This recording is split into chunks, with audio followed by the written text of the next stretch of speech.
اعوذ باللہ من الشیطان الرجیم بسم اللہ الرحمن الرحیم الحمد للہ رب العالمین ثم الصلاۃ والسلام علی سیدنا و نبینا و مولانا ابی القاسم محمد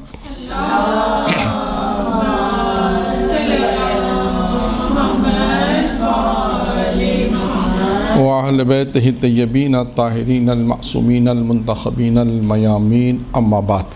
ذکر الہی کے اوپر جو ہم نے کہا کہ ذکر الہی سے کیا مراد ہے۔ ذکر الہی کی تین قسمیں کی گئی ہیں۔ ذکر کی یعنی یوں کہیے کہ ذکر کی تین قسمیں، ذکر الہی کی نہیں، ذکر کی تین قسمیں ہیں۔ ایک ذکر کی قسم ہے ذکر قلبی، ایک ذکر کی قسم ہے ذکر اعضائی، اعضاء و جوارح، انسان کے اعضاء و جوارح کے، اور ایک قسم ہے ذکر زبانی، وہ ذکر جو انسان زبان سے پتہ کرتا ہے۔ تو ذکر کی کتنی قسمیں ہو گئیں؟ تین قسمیں ہو گئیں۔ ذکر آج ہم جہاں تک پہنچ سکیں گے انشاءاللہ وہ ہے ذکر قلبی تک۔ اب ذکر قلبی خود 6 مقامات پر ہے۔ ذکر قلبی جو خود کتنے ہیں؟ 6 مقامات انہوں نے بیان کے، ہو سکتا ہے زیادہ بھی ہوں لیکن کم از کم یہ 6 تو ہیں کہ اب ذکر قلبی کیا ہے؟ سوال تو یہ کوئی سوال کر سکتا ذکر قلبی سے کیا مراد ہے؟ جو قلب ذکر کرے۔ نہیں، مطلب قلب کیسے ذکر کرے گا؟ چلیں دل میں پڑھیں، یہ دل میں کیسے پڑھتے ہیں؟ آج تک کسی نے مجھے بتایا نہیں، یہ دل میں کیسے پڑھا جاتا ہے؟ نہیں تو منہ بند کر کے تو نہیں۔ ایک صاحب دیکھیں، میں یہ تجربے کی بات بتا رہا ہوں، ایک جگہ گفتگو ہو رہی تھی، ایک صاحب نے کہا میں دل میں نماز پڑھتا ہوں۔ ہاں، جیسے دل میں ذکر کر سکتے ہو تو نماز بھی ہو سکتی ہے، تو یہ دل میں ذکر کیسے ہوتا ہے؟ نہیں ہو سکتا۔ نہ دل سے نماز پڑھی جا سکتی ہے، نہ دل سے ذکر نہیں ہو سکتا۔ ذکر زبان سے ہی ہوگا، حتماً آپ کی لب جو حرکت کریں گے تو ذکر ہوگا۔ یہ اور بات ہے کہ آواز سے کریں یا بغیر آواز سے کریں۔ آپ پڑھیں بسم اللہ الرحمن الرحیم، پڑھیں بسم اللہ الرحمن الرحیم۔ اب دل میں کیسے پڑھیں گے یہ سمجھائیں مجھے۔ لا الہ الا اللہ جو ہے وہ پڑھا جا سکتا دل میں کیسے پڑھیں گے؟ نہیں، کیسے دل میں کیسے پڑھیں گے وہ سمجھا دیں بھائی۔ آپ زبان اگر آپ کی لب اگر حرکت نہیں کر رہے تو کیسے پڑھیں گے؟ میں زبان مثال کے طور پہ زبان بند کر کے بیٹھا ہوں، کیا پڑھا میں نے؟ مجھے سمجھا یا تو مجھے سمجھا دیں۔ نہیں پڑھ سکتے، نہ ذکر ہو سکتا ہے، نہ نماز ہو سکتی ہے، کوئی چیز بھی نہیں ہو سکتی۔ یہ ایک ہے کہ ایک چیز ذہن میں بھی آپ گھما سکتے ہیں، آپ ذہن میں پڑھ نہیں سکتے۔ آپ اس مطلب کو جیسے آیت حفظ کرنی ہے، آپ اپنے ذہن میں کیا کریں گے؟ اگر آپ فرض کریں آپ فرض کریں آپ، کیونکہ عموماً جب بھی چیز کو ریپیٹ کریں گے تو آپ حتماً زبان کی حرکت آپ کی ضرور کرے گی۔ جیسے اگر آپ نے کوئی آیت حفظ کرنی ہے تو آپ ذہن میں بھی بہت کیا ہوگا، آپ ذہن میں جیسے نماز ہے، نماز میں ہو سکتا ہے کہ نماز پڑھ آپ اللہ کی باتیں زبان سے ادا کر رہے ہیں، ذہن آپ کا کہیں اور ہو، لیکن کہیں ذہن کا کہیں اور ہونا پڑھنا نہیں ہے، ذہن کہیں اور ہو سکتا ہے۔ جیسے آپ نماز پڑھنا ہے، فرض کریں بہت سے لوگوں کو دیکھا ہے نماز پڑھنا ہے، یہ سوچ رہے ہیں کہ اس کے بعد مجھے کیا کرنا ہے، ابھی اس کے بعد مجھے اس چیز تلاش کرنی ہے، پورا شیڈول بنا لیتے ہیں، ایسا ہے۔ تو خیر ہم اپنی بات پر آئیں کہ زبان سے ہی ذکر ادا ہوگا، دل میں کیسے ہوگا وہ مجھے کوئی نہیں بتا سکا آج تک، کہا بہت سے لوگوں نے، لیکن دل میں انسان یہ ہو سکتا ہے کہ اس کو دہرا سکتا ہے، یعنی دہرائے گا تو بالآخر زبان سے دہرائے گا۔ پھر ذہن میں بھی یہی ہوگا، ذہن میں اگر آپ کوئی آیت کو اگر آپ حفظ نہیں کر رہی ہیں، تکرار نہیں گئی، تو آپ اپنے ذہن کو یوں رکھیں گے، آپ کے ذہن میں آئے گا بسم اللہ الرحمن الرحیم۔ ٹھیک ہے، آپ زبان سے اگر ادا نہیں کر رہی تو ذہن میں آ سکتا ہے، لیکن ادا نہیں ہوگا، وہ ادا نہیں ہوگا۔ جیسے آپ کو جیسے مردوں کے ہیں نا، نماز ظہر اثر کی مغرب عشاء کی نماز ہے، بلند آواز سے پڑھنی ہے، شروع کی 2 رکعت قرأت سے پڑھنی ہے، اور باقی ظہر اثر کی 2 رکعت آہستہ پڑھنی، ان دونوں میں فرق ہونا چاہیے۔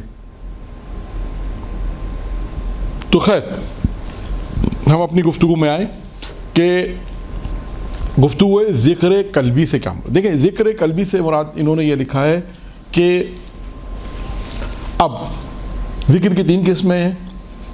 اچھا، قرآنی آیات بھی ہیں، اس کو میں ابھی بیان نہیں کرا، بعد میں پھر بیان کر دوں گا، کہ جو بلکہ ترجمہ ہے، ترجمہ نے لکھا ہے کہ جو ہمارے ذکر سے روگردانی کرے، دنیا میں اس دنیا میں اس پر زندگی سخت کر دے گا خدا اور قیامت کے دن اس سے اندھا اٹھایا جائے گا. یہ ایک آیت قرآنی کا ترجمہ ہے. پروردگار کہتا ہے جو ہمارے ذکر سے روگردانی کرے گا, ہمارے ذکر سے دوری اختیار کرے گا, روگردانی دوری اختیار کرے گا, تو ہم 2 کام اس کے اوپر کریں گے. ایک دنیا کی زندگی کو سخت کر دیں گے اس کے اوپر, اور روز قیامت کے دن وہ اندھا اٹھایا جائے گا. اعمیٰ جیسے کہتے ہیں, اندھا اٹھایا جائے گا. یہ ایک روایت, ایک آیت قرآنی ہے کہ انسان اگر اللہ کے ذکر سے روگردانی کرے گا تو اس کا کیا نتیجہ ہوگا. یہ آیت قرآنی. اب آتے ہیں ہم اپنے موضوع پر, یعنی ہمارا موضوع جو ذکر الہی, جو ہم نے کہا کہ دیکھیں ذکر الہی وہ ہے کہ جس سے اللہ کی نعمتیں نازل ہوتی ہیں. اب سوال میں نے یہاں پہ خود پیش کیا آپ کے سامنے کہ ذکر الہی سے پھر کیا مراد ہے. تو اب ذکر کی جب الہی کی بات ہوتی ہے تو پھر اہل علم نے ذکر کی 3 قسمیں کی ہیں. ایک ذکر کی جو پہلی قسم ہے اس کا نام ہے ذکر قلبی, یعنی انسان, اب پہلا موقع کون سا ہے؟ قلبی کا. گناہ کے وقت انسان خدا کو یاد کرے قلبی طور پر, خدا کو حاضر ناظر رکھے.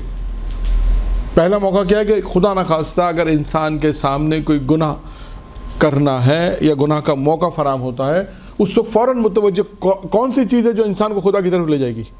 قلب. ذکر قلبی سے مراد یہ کہ خدا کی طرف وہ قلب متوجہ کرے گا, ہاں کوئی خدا ہے کہ گناہ کی طرف روک رہا ہے. یہ کہتے ہیں وہ ذکر قلبی, کہ آپ کوئی بھی آدمی, خدا نہ خاصہ کوئی بھی موقع, کوئی ایسا موقع, کوئی ایسی چیز جو گناہ کی طرف انسان, گناہ کے وقت اللہ کو یاد کرنا. ایک آسان جملے میں ثابت کرنا کہ گناہ اگر انسان کر رہا ہے خدا نہ خواستہ, تو وہ فوراً اسے جو خدا یاد آئے گا, قلب کے پروردگار خدا ہے کہ جس نے مجھے خلق کیا اور اس گناہ کا روکا. اب اس کے دیکھیں بہت سے واقعات بھی تاریخ میں اگر آپ دیکھیں تو اس میں بہت سے ایسے واقعات ہیں کہ مصر کا واقعہ بھی ایک ہے. ایک واقعہ خود چھٹے امام نے بھی, جس رائٹر نے یہ چیزیں ساری لکھی اس میں اس واقعے کو بھی لکھا ہے وہاں پر, کہ چھٹے امام کے حوالے سے ایک روایت, ایک واقعہ اس نے نقل کیا کہ چھٹے امام بیان فرماتے ہیں کہ ایک شخص اپنے عیال کے ساتھ, اپنی فیملی کے ساتھ کشتی میں سفر کر رہا تھا, اور نتیجہ کیا ہوا کہ بس نتیجہ یہ ہوا کہ کشتی ٹوٹنے کے بعد یہ ہوا کہ اس کے جو گھر والے تھے سوائے عورت کے سب غرق ہو گئے, مر گئے.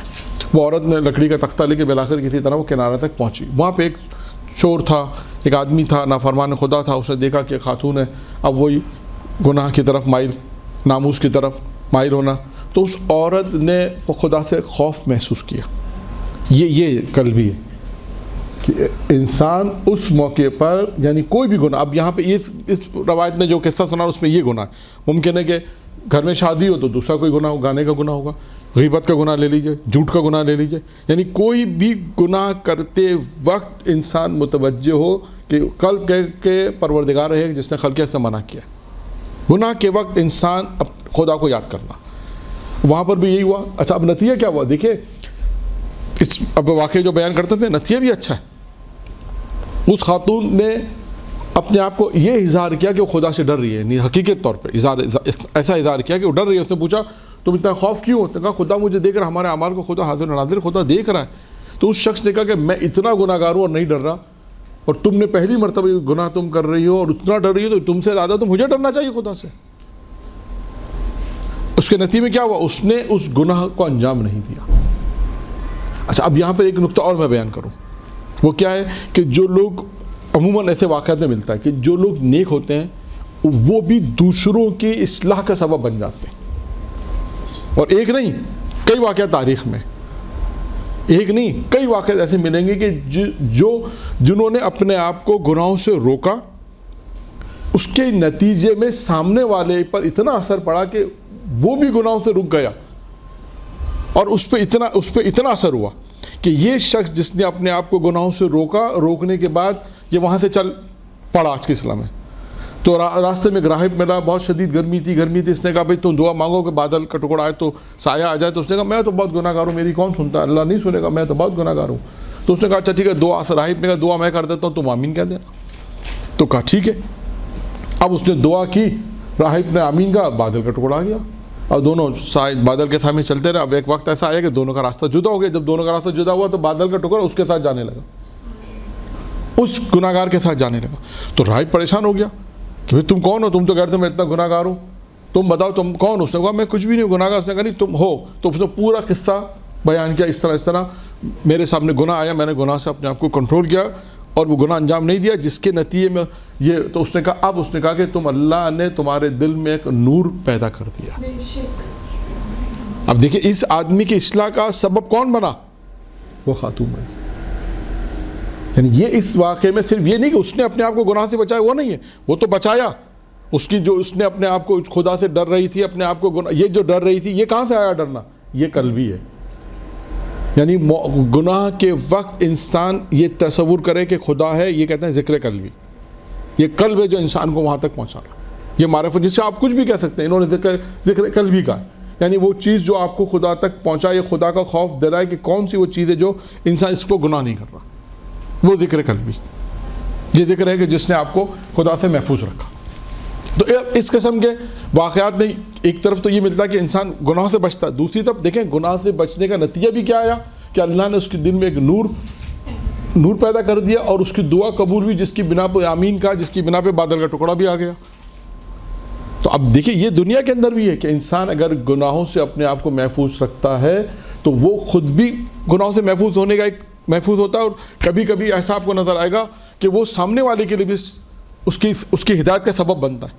ایسے ایک نہیں کئی واقعات تاریخ میں نے آپ کے سامنے صرف ایک واقعہ بیان کیا ہے تاکہ بات کو میں مکمل کر سکوں, اور وہ موارد صرف آپ کے سامنے بیان کروں گا کہ جس میں ذکر قلبی کا ذکر ہے کہ یہ وہ موارد ہیں کہ جہاں پر انسان, اب میں نے تو ایک مثال دی, اب آپ اپنی زندگی کی اور بھی مثالیں لے سکتے ہیں اس میں, کہ جہاں بھی خدا نخواستہ کوئی ایسا مورد ہے, کوئی ایسا موقع ہے کہ جہاں پر انسان گناہ کا اگر آتا ہے تو وہ فوراً جو چیز انسان کو گناہ سے روکتی ہے وہ قلب ہے کہ انسان نے کہہ کہ پروردگار ہے جو کہتا ہے یہ گناہ غیبت ہے, جھوٹ ہے, تہمت ہے, خدا نخواستہ جو بھی گناہ کی آپ مثال لے سکتے ہیں, ان تمام مثالوں کے اندر یہ چیزیں, جو پہلی چیز آپ کو جو چیز ہے ذکر قلبی, یعنی وہ مواقع کہ جہاں پر انسان گناہ کر رہا ہے اور جو چیز اس کو روکے وہ مواقع.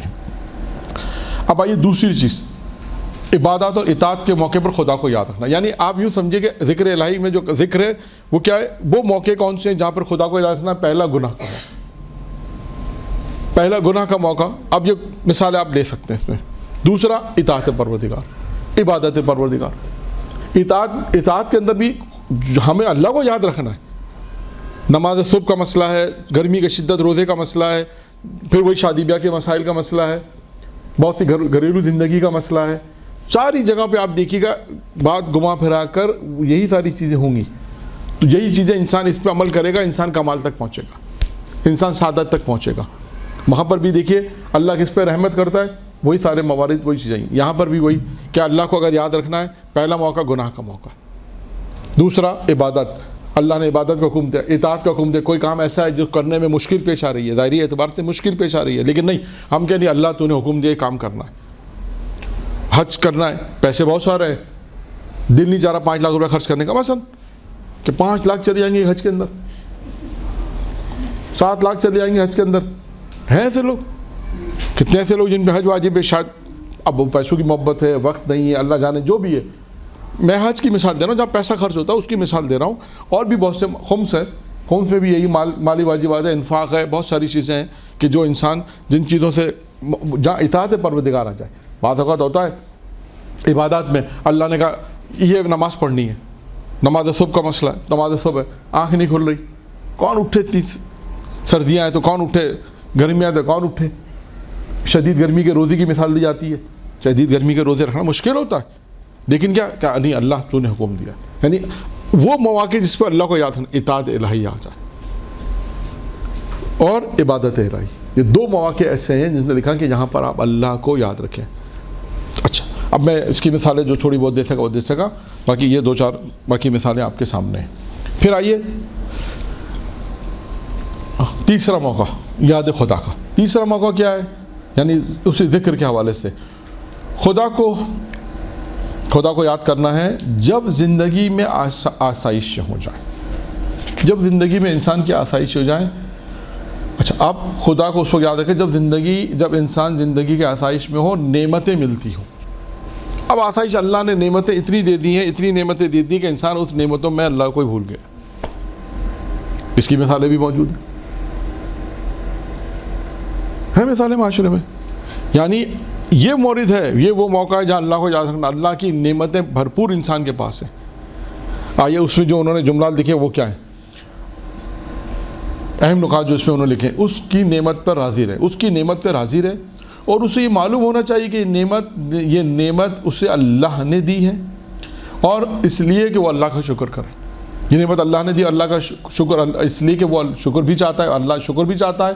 اس کی نعمت کو گناہ کرنے میں صرف نہ کرے. یعنی جو نعمتیں اللہ نے دی ہیں اس کو گناہ میں صرف نہ کرے. اب یہ انسان کے اوپر ہے کہ انسان یہ دیکھے کہ کون سی نعمت ایسی ہے اللہ کے جس کے ذریعے سے میں گناہ میں صرف کرتا ہوں. یہ انسان خود دیکھے گا. ہاتھ پیر ہیں, ناک ہے, کان ہے, آنکھیں ہیں, عقل ہے, زبان ہے, یہ تمام چیزیں اللہ کی نعمتیں. اس کے علاوہ مال ہے, دولت ہے, اور بھی بہت ساری چیزیں, اولاد ہے, گھر اچھا دیا ہے, پیسہ زیادہ دیا ہے, نوکری اچھی دے دی اللہ نے.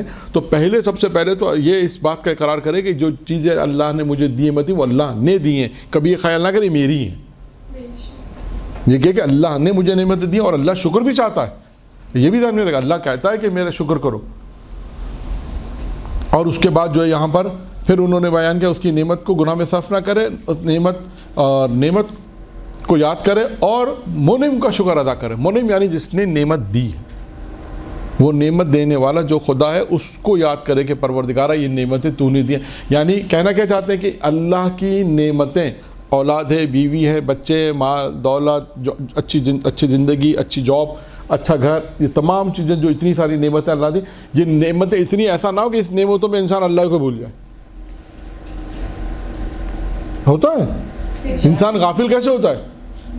یہ ہے چیز نہیں ملتی ہے, مانگتے رہتے ہیں. ہاں اور جس دن مل جاتی ہے اگلے دن کون سی نماز گئی. کیونکہ منعم کا ہے کہ انسان جس نے یعنی پہلی چیز یہ معرفت رکھے کہ یہ نعمت اللہ نے دی, یہ نعمت اللہ کی ہے, میری نہیں ہے, اللہ نے مجھے دی. پھر اس کا شکر ادا کرے, پھر اس نعمت کو اس کے گناہوں میں صرف نہ کرے. جتنی چیزیں میں نے گنوا دی آپ کو ساری چیزیں گناہوں میں صرف نہ کرے, اور اللہ کا شکر ادا کرے کیونکہ اللہ اس سے شکر چاہتا ہے کہ میرے بندے میرا شکر کریں. یہاں پر میں ایک روایت, یہ بھی امام جعفر صادق علیہ السلام کی روایت ہے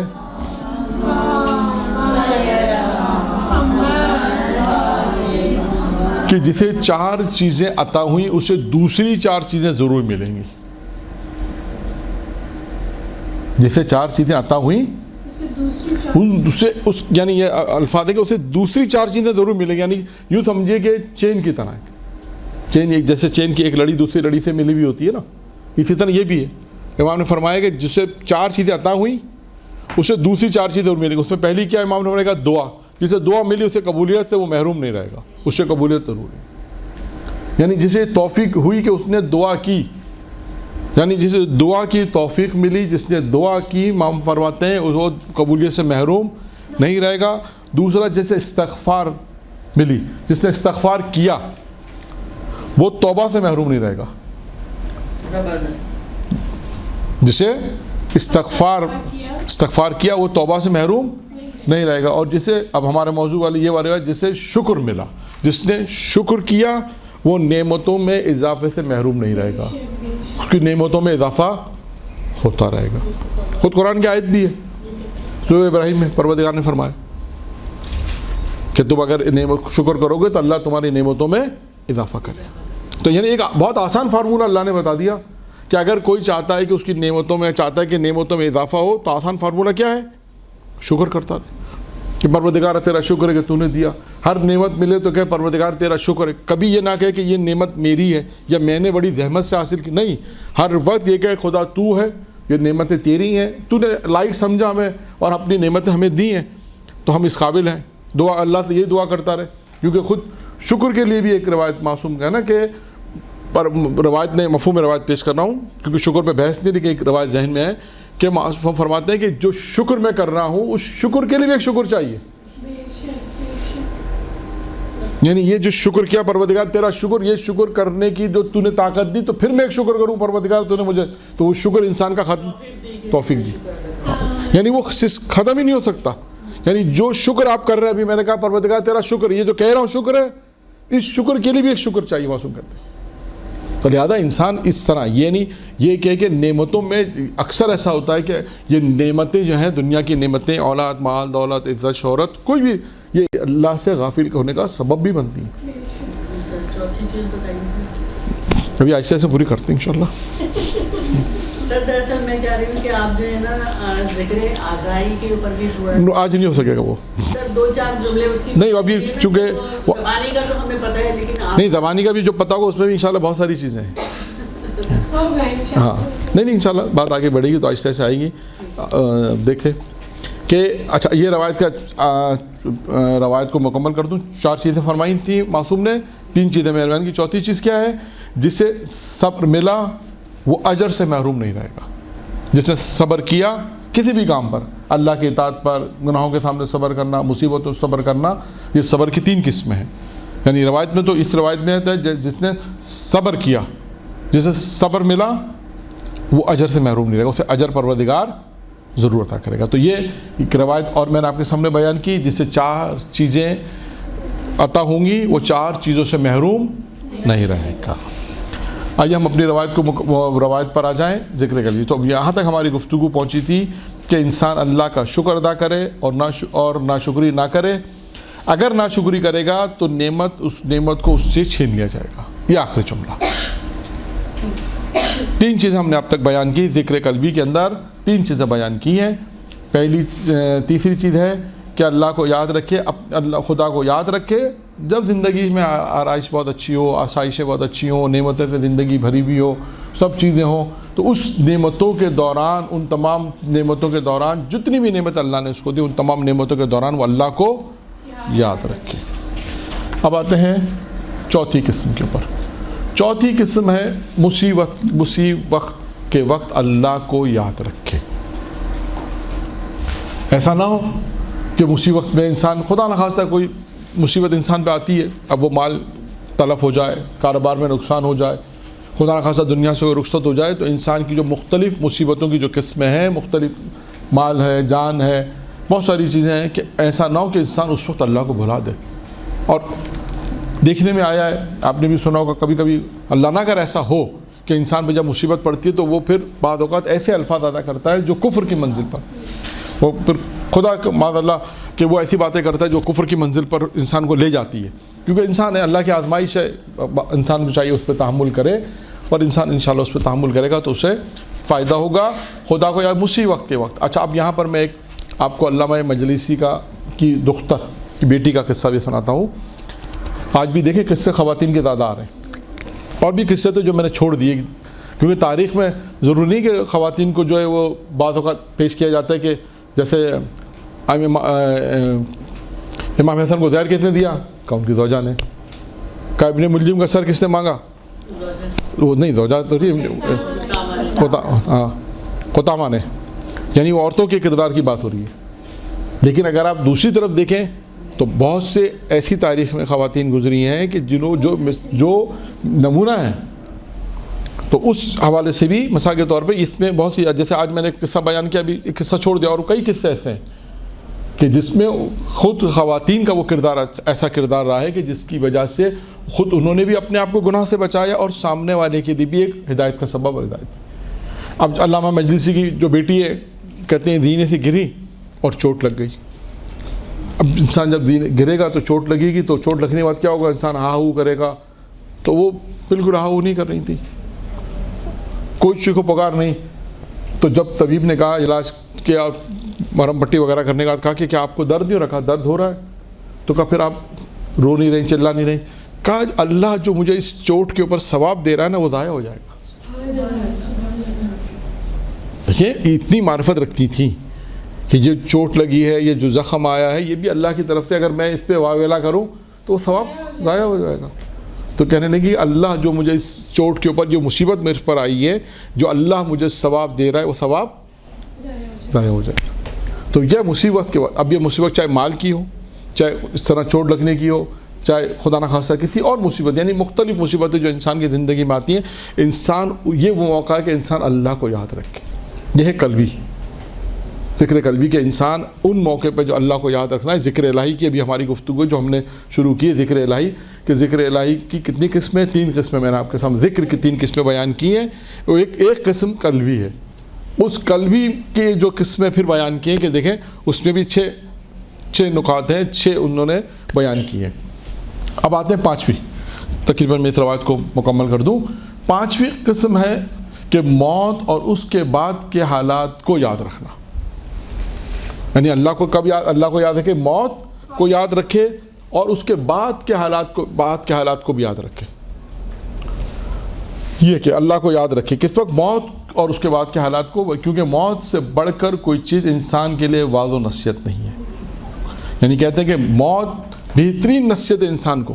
خود معصوم کی روایت ہے کہ بہترین نصیحت, بہترین واعظ کیا ہے؟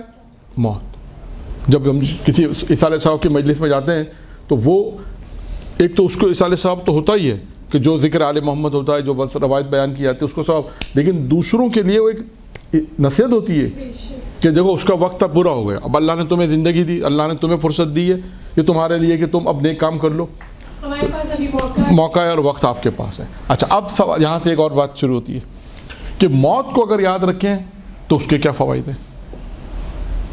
موت کو یاد رکھنے کے 5 فوائد میں بیان کر دیتا ہوں, پھر اس کے بعد 6ٹھی اور آخری قسم. ٹھیک ہے, موت کو یاد رکھنا ہے, یعنی موت کو یاد رکھنے کے کیا فائدہ؟ نمبر 1, پہلا فائدہ, انسان دنیا کی رغبت ختم کر دیتا ہے. یعنی موت کو یاد کرنے کا جو پہلا فائدہ ہے کہ انسان کی دنیا سے رغبت ختم ہو جاتی ہے. دنیا میں اس کا دل نہیں لگتا, دنیا کی طرف وہ نہیں بڑھتا, دنیا کی تمام رنگینوں کی طرف وہ نہیں بڑھتا, کیونکہ اس نے موت کو اتنا اثر انداز کر لیا ہے کہ دنیا کی طرف کی رغبت ہی نہیں بڑھتی. یہ جگہ فانی ہے, مجھے تو چلے جانا. ہاں, لیکن بشرط اس کی معرفت تو ہو جائے کہ فانی ہے. اس کی معرفت ہونا چاہیے کہ یہ فانی ہے, یہ ختم ہونے والی ہے. یعنی یہ دنیا کی رغبت اس کو پھر اپنے طرف, دنیا اس کو اپنی طرف نہیں کھینچ سکتی جو موت کو یاد رکھتا. اس کا موت کو یاد رکھنے کا پہلا فائدہ یہ ہے کہ موت کا یہ فائدہ ہے کہ دنیا کی رغبت کی طرف نہیں بڑھتا, دنیا اسے اپنی طرف نہیں لا سکتی. دوسرا, انسان لمبی امیدیں پیدا نہیں کرتا. جسے پتا ہے کہ مجھے مرنا ہے تو وہ لمبی امیدیں نہیں رکھتا. یعنی یہ موت کو یاد رکھنے کے فوائد بیان ہو رہے ہیں. دوسرا فائدہ کیا ہے کہ لمبی امیدیں نہیں رکھتا. انسان جو ہے لمبی امیدیں, جب موت کو یاد رکھے گا, جب اس کے ذہن میں ایک موت کا کانسیپٹ آ گیا تو دنیا کی طرف رغبت نہیں کرے گا. ایک, دوسرا لمبی امیدیں. 2, تیسرا اپنے گناہوں سے توبہ کرنے کی کوشش کرے گا. اب اسے معلوم ہے کہ مجھے مرنا ہے, بالآخر ایک نہ ایک دن مرنا ہے, اللہ کی بارگاہ میں جانا ہے, تو کس طرف توجہ ہوگا؟ توبہ کی طرف. توبہ, اور یہ توجہ کون سی چیز کرا رہی ہے؟ موت. یہ موت ہے جو اس کو توجہ کرا رہی ہے کہ تمہیں مرنا ہے, تو تم مرنا ہے تو گناہ مت کرو, توبہ کی طرف جاؤ, توبہ کی طرف صحیح کوشش کرو. تو یہ موت کو یاد رکھنے کا ایک تیسرا فائدہ ہے کہ انسان توبہ کی طرف جاتا ہے, کوشش کرتا ہے کہ وہ کام جو خدا نہ خواستہ مجھ سے انجام ہو گئے توبہ کر لے, تاکہ اگر موت آئے تو توبہ کے ساتھ موت آئے. اور چوتھا فائدہ ہے کہ انسان آخرت کے سفر کے لیے اپنے آپ کو تیار کرتا ہے کہ بھائی مجھے جانا ہے, موت کی تیاری کا. موت کا چوتھا فائدہ ہے کہ اگر موت کو یاد رکھے گا تو وہ انسان آخرت کے سفر کی تیاری کرے گا کہ مجھے جانا ہے وہاں پہ نیک کام, یہ دنیا میں پھر نیک کام کرے گا. اس کا یہی ہے, آخر یہی ہے کہ انسان پھر جب موت کو کرے گا تو نیک کام کرے گا کہ مجھے جانا ہے, تو مجھے وہ گھر وہاں کی تیاری کیا ہے؟ یہاں کی دنیا کے نیک اعمال. ایسا نہیں ہے کہ یہاں نیک عمل انجام دے گا وہاں نہیں ملیں گے, ایسا نہیں ہے. جہاں نیک عمل انجام دے گا تو وہ آخرت کی تیاری ہے. تو یہ نیک آخرت کی کام کی طرف رغبت دلانا, آخرت کے کام کی طرف بڑھنا, یہ کون سی چیز یاد دلاتی ہے؟ موت. تو موت کا چوتھا فائدہ ہے انسان کو آخرت کے سفر کے لیے تیار کرنا, اپنے آپ کو آمادہ کرنا کہ بھئی تمہیں مرنا ہے تو اس کی طرف جانا ہے تو تم اس کی تیاری کرو. اور اس کے بعد آخری ہے 5واں, انسان کہ انسان گناہوں سے محفوظ رکھتا ہے. یعنی موت اسے گناہوں سے محفوظ رکھتا ہے. اگر وہ موت کو یاد رکھے گا تو گناہ سے بھی محفوظ رہے گا, گناہوں سے بچتا رہے گا. یہ اسے گناہوں کہ انسان پوچھے کہ تم گناہ سے کیوں بچ رہے ہو, کیوں گناہ انجام نہیں دے, فوراً کہے گا مجھے مرنا ہے, اللہ کے پاس جا کے اس کا حساب کتاب دینا, جواب دینا ہے. تو کون سی چیز کو گناہوں سے روک رہی ہے؟ موت روک رہی ہے. تو یہ 5 فوائد میں نے بیان کیے, بہت مختصر آپ کے سامنے, کہ 5 فائدے یہ ہیں کہ موت کے 5 فائدے. اگر انسان موت کو یاد رکھے گا تو 5 فوائد اس کے ہیں کہ انسان دنیا کی طرف رغبت نہیں کرے گا, انسان توبہ کی طرف جائے گا, گناہوں سے بچے گا، اور اس کے بہت سے اور بھی فوائد بیان ہو سکتے ہیں کہ انسان آخرت میں نیک عمل انجام دے گا، زادرہ کی تیاری کرے گا، آخرت کے گھر کی تیاری کرے گا، وہاں کے عمل نیک عمل کی تیاری کرے گا. اس سے پوچھے گا بھائی یہ نیک عمل تو کیوں انجام دے رہا، کیا وجہ کہ تم نیکی کی طرف بڑھتے ہو؟ کہا مجھے مرنا ہے، موت، خدا کی طرف جانا ہے، وہاں پہ نیک اعمال ہے، وہاں پہ آخرت کے گھر کی تیاری کرے، صدقہ دینا ہے، دنیا میں جتنے بھی نیک کام انجام دے رہا ہے اس کی وجہ کیا ہے؟ موت اس کے سبب بنے گا تاکہ وہ آخرت میں اپنا آخرت کی تیاری کرے گا اور گناہوں سے محفوظ. آئیے آخری نقطہ، آخری ٹائم بھی آپ کو مکمل ہو گیا، بس آخری چیز بیان کر دوں جلدی. چھٹی چیز ہے یعنی ذکر قلبی کی چھٹی چیز اور آخری ہے کہ خدا کی صفات کمالیہ میں غور و فکر کرنا. یعنی خداوند متعال کی جو کمالات ہیں، جو عجیب و غریب مخلوقات ہیں، انسان اس میں غور و فکر کرے. جب آپ کسی ایک حیوان کو دیکھا، آپ فوراً ایسے حیوان کو دیکھا عجیب و غریب ہوگا تو آپ کہیں گے اس کو کس نے بنایا، اس کو خدا بنانا ہے. فوراً آپ خدا کی طرف متوجہ ہوں گے. یعنی اس وقت انسان اگر آپ آسمانوں پہ جائیں، وہاں پہ جو چیزیں مخلوقات کو دیکھتے ہیں، ان سیاروں کو دیکھتے ہیں، یا سمندر میں جاتے ہیں ان مچھلیوں کو دیکھیں جو کبھی زندگی میں انسان نے نہیں دیکھی، تو کیا کہتا ہے یہ عجیب ہے. یعنی فوراً انسان کے دل میں کیا آئے گا، یہ کس نے بنایا؟ خدا نے بنایا. تو یعنی اللہ کی مخلوقات کے اندر وہ کمال، وہ مخلوقات یعنی اللہ کی صفات، وہ صفات جو صفات کمالیہ میں غور و فکر کرنا اور یہ عجیب و غریب مخلوقات کے اندر تفکر کرنا، کیونکہ تفکر خود ایک ثواب کا کام ہے. افضل ترین عبادت کیا ہے؟ تفکر ہے.